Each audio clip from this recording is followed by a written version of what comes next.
الحمد لله رب العالمين والصلاة والسلام على سيد المرسلين اما بعد فاعوذ باللہ من الشیطان الرجیم بسم اللہ الرحمن الرحیم۔ میرے ساتھ مل کر پڑھ لیں الصلاة والسلام علیک یا رسول اللہ وعلی آلک واصحابک یا حبیب اللہ۔ محترم سامعین السلام علیکم ورحمۃ اللہ۔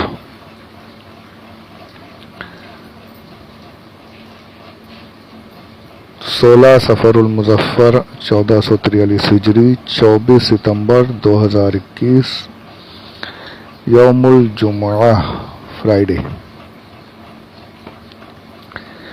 پارہ پہلا الف لام میم، سورہ دوسری سورۃ البقرہ آیت نمبر 34، تفسیر کی قسط نمبر 274۔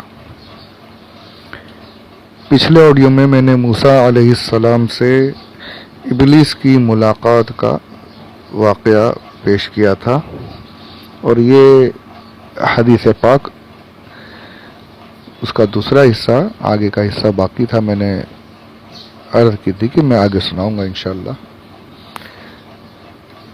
تو اسی حدیث پاک کو یہاں پر آگے بڑھاتے ہیں۔ در منصور جلد اول صفحہ 273۔ یہ بھی اتفاق دیکھیں کہ ہماری قسط 273 چل رہی تھی اور یہاں پر صفحہ نمبر 273 ہے۔ یہ حدیث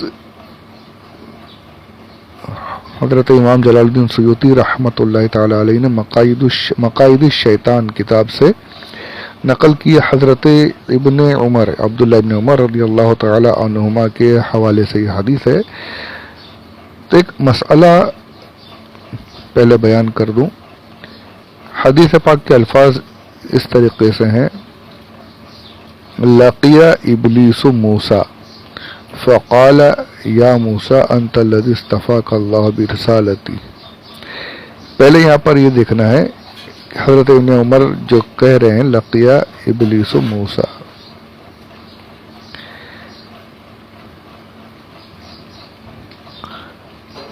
ہر جگہ موسیٰ یہ کہا گیا ہے، کہیں پر بھی علیہ السلام نہیں لکھا ہوا ہے۔ احادیث میں آپ پڑھیں گے تو اکثر مقامات پر یہی ہے، انبیاء کے نام کے ساتھ علیہ السلام یا بزرگوں کے نام کے ساتھ رضی اللہ عنہ وغیرہ کا ذکر اکثر احادیث میں نہیں ہے۔ صحابہ نے جو بیان کی اسی طریقے سے بیان کی۔ ہم لوگ جو کرتے ہیں، بیان کرتے ہیں حضرت موسیٰ علیہ السلام، اس طریقے سے میں نے بھی کہا، جو بھی کہتا ہے وہ اسی طریقے سے کہتا ہے۔ اب مجھے سوال یہ کرنا تھا کہ صحابہ جب حدیث بیان کر رہے ہیں تو علیہ السلام کا ذکر نہیں کر رہے، پہلے حضرت نہیں لگا رہے، ہم لوگ حضرت بھی لگا رہے ہیں، علیہ السلام بھی ذکر کر رہے ہیں، اور یقیناً یہ تعظیم کے لیے، نبیوں کی تعظیم کے لیے۔ تو اب سوال یہ اٹھتا ہے کیا صحابہ کو تعظیم کا طریقہ پتہ نہیں تھا؟ ہمیں زیادہ تعظیم آتی ہے، کیا ایسا ہے؟ تو یقیناً ہر کوئی یہی کہے گا، چاہے وہ اہل سنت ہو، چاہے دیوبندی ہو، اہل حدیث ہو، کوئی بھی ہو، سب یہی کہیں گے کہ نہیں، بے شک صحابہ کی تعظیم ہم سے کئی گنا زیادہ، صحابہ نے جو تعظیم کی ہم وہ کر ہی نہیں سکتے۔ یہ اور بات ہے کہ ہم نے اپنے وقت کے حساب سے جو بعد میں جو علماء آئے انہوں نے اس طریقے کو رائج کر دیا، اور انبیاء کی تعظیم، صحابہ کی تعظیم، اولیاء کی تعظیم کے لیے یہ الفاظ، یہ جملے لکھ دیے کہ ان کی تعظیم اس سے ثابت ہوتی ہے۔ تو ہمارے وقت کے حساب سے یہ ضروری تھا کہ ہم یہ کہیں۔ ہم ڈائریکٹ اگر یہ کہیں کہ موسیٰ سے ملاقات ہوئی تو معاذ اللہ یہ اچھا نہیں لگے گا، اس لیے کہا جاتا ہے حضرت موسیٰ علیہ السلام یا نبی، جو بھی نبی ہیں ان کے حضرت اور علیہ السلام وغیرہ کا ذکر کرتے ہیں۔ تو پتہ چلا کہ صحابہ نے علیہ السلام نہیں کہا، حضرت نہیں لگایا، لیکن ہم لگاتے ہیں، تعظیم کرتے ہیں۔ تو صحابہ غلط نہیں، اور ہم بھی غلط نہیں. صحابہ بے شک اپنی جگہ پر بالکل حق، اور ہم جو تعظیم کا طریقہ استعمال کرتے ہیں یہ بالکل صحیح، اس میں کوئی کمی نہیں. تو جب یہاں پر کوئی کمی نہیں، کوئی غلطی نہیں، کوئی بڑھاوا نہیں، تو پھر صرف حضور اکرم صلی اللہ علیہ وآلہ وسلم کی تعظیم کی جب بات آتی ہے تو پھر کیوں شرک اور بدعت کے فتوے شروع ہو جاتے ہیں؟ کیوں یہ کہا جاتا ہے صحابہ نے کبھی سلام نہیں پڑھا کھڑے ہو کر، تم کیوں پڑھتے ہو؟ کیا صحابہ کو تعظیم کرنا نہیں آتی تھی؟ تب کیوں یہ سارے سوال اٹھتے ہیں؟ یہاں تو ہر کوئی حضرت موسیٰ علیہ السلام، حضرت نوح علیہ السلام کہتے ہیں، لیکن صحابہ نہیں کہتے تھے. ہر کوئی کہتا ہے. اب اس وقت صحابہ نے نہیں کہا، لیکن اس پر کوئی سوال نہیں اٹھتا، وہ بھی تعظیم ہے نا. تو حضور صلی اللہ علیہ وسلم کی تعظیم کے وقت میں کیوں سوالات اٹھنا شروع ہو جاتے ہیں؟ یہ سمجھ میں نہیں آتا. یہ دوغلی پالیسی سمجھ میں نہیں آتی. سلام پڑھنا بدعت بن جاتا ہے، اور وہاں پر موسیٰ علیہ السلام اور دوسرے انبیاء کے ساتھ علیہ السلام اور حضرت کا لفظ لگا لینا یہ بدعت نہیں ہوتا. یہ سمجھ کے باہر ہے میرے. تو بس پتہ یہی چلتا ہے کہ یہ دل میں جن کے بغض و عداوت ہوتی ہے وہ طرح طرح کے بہانے بنا کر حضور اکرم صلی اللہ علیہ وآلہ وسلم کی تعظیم سے روکتے ہیں اور شرک و بدعت کے فتوے لگاتے ہیں. تو ایسوں سے دور رہنا چاہیے، بے ادبوں سے دور رہنا چاہیے. ان سے الجھنے کی جگہ کسی اور اچھے اور بہتر کام میں اپنا وقت لگانا چاہیے. ان پر لعنت بھیج کر ان کو دور کرتے رہنا چاہیے. اللہ ہمیں اپنے عقائد پر قائم رکھے. جو تمام احادیث سے، تمام علماء امت کے اقوال سے، ان کے احوال سے، صحابہ کے اسلاف کے اقوال سے، ان کے احوال سے ثابت ہے، انہی عقائد پر اللہ ہمیں قائم دائم فرمائے، مسلک اعلی حضرت پر قائم فرمائے. آمین بجاہ النبی الامین صلی اللہ علیہ وسلم. اب آئیے حدیث پاک کے اگلے حصے کی طرف.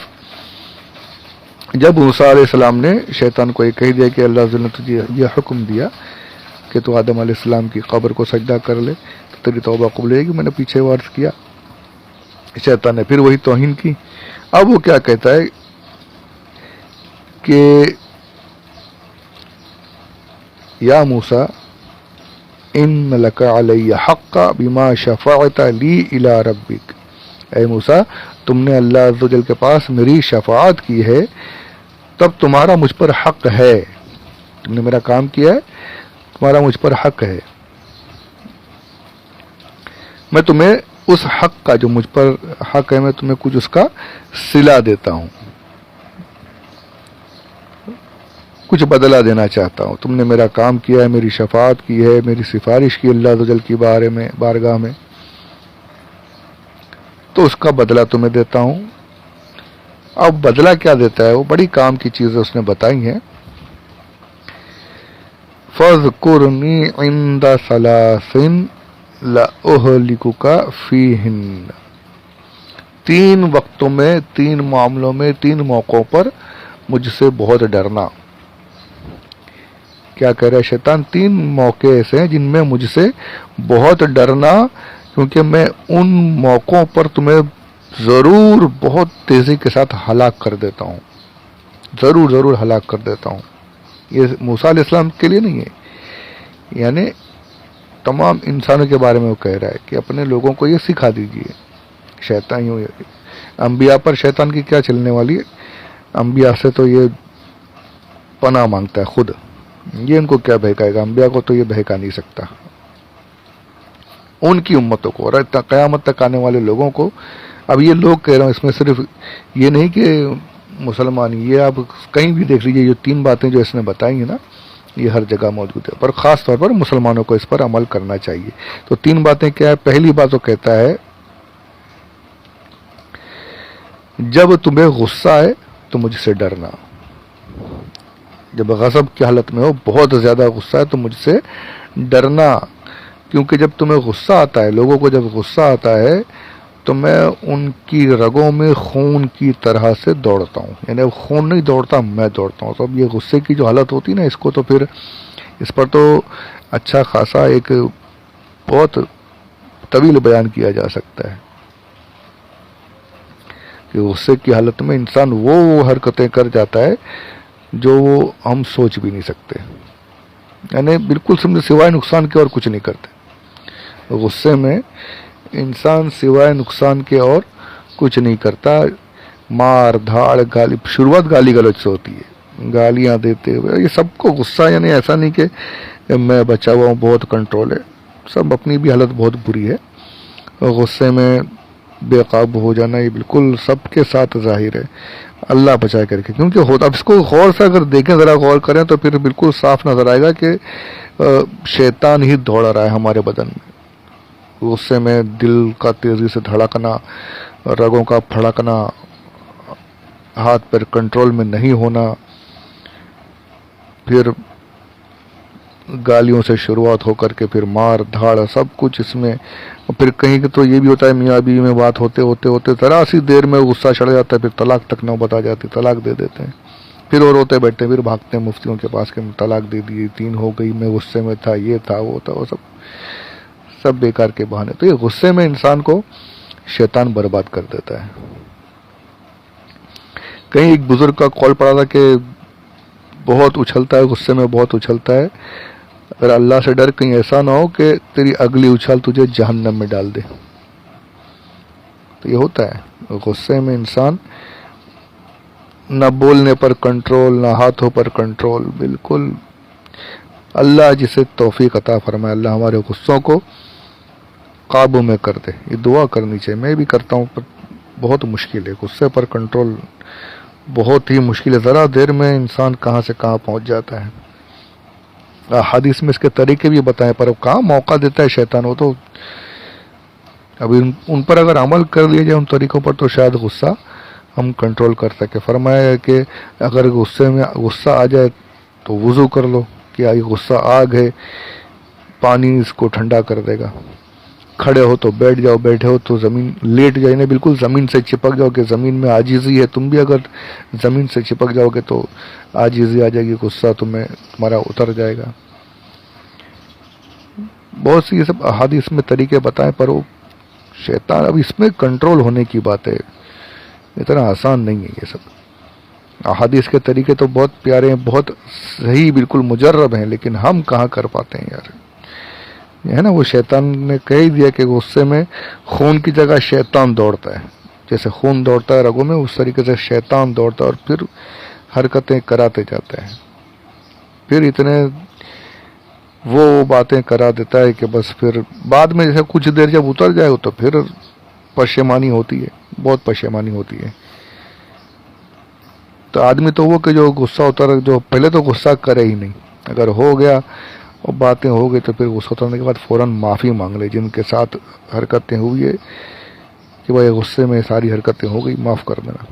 معافی مانگنے سے کوئی چھوٹا نہیں ہوتا، سامنے والا انشاءاللہ خوش ہو گیا، معاف کر دیا، تو جو ہمارے ساتھ ہم نے اس کے ساتھ ظلم و زیادتیاں کر دیں، اللہ بھی معاف کر دے اگر وہ معاف کر دے گا تو، ورنہ غصے کے عالم میں تو پھر، اور غصہ پینے کو تو قرآن پاک میں بھی بہت، واللہ یحب اس طریقے سے الفاظ ہیں کچھ کہ غصہ پینے والوں کو اللہ پسند فرماتا ہے۔